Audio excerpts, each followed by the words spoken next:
عضو چیست؟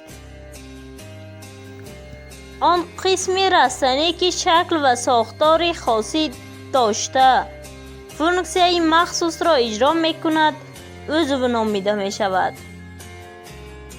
با عضوهای وگتاتیوی نشوی کدام عضوها داخل می شوند؟ با عضوهای وگتاتیوی ریشه، پایه و برگ داخل می شوند.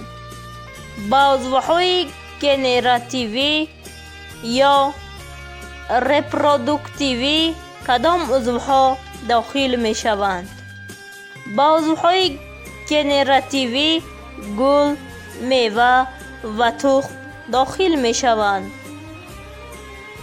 میوه پرده چیست؟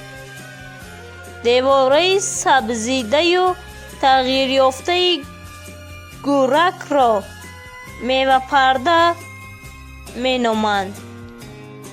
چی را دان می نامند؟ دان یا دانه یک نوع میوه خشک است که میوه پرده تنوکی آن به پوست تخم به هم سخت چسبیدند. تخم رستنی ها به کدام راه ها پهن می شوند؟ تخم رستنی ها با یک چند راه پهن می گردند. یکم، به واسطه شمال، قاقو، سفیددار و غیره ها. دویم، به واسطه حیوانات، سبدک و غیره ها. سیوم، به واسطه آب، ناکچیل، هشنک و غیره ها. چهارم، بعضی رستنی هایی هستند که تخم خود را پاش می دهند. عقاقی های زرد و غیره ها.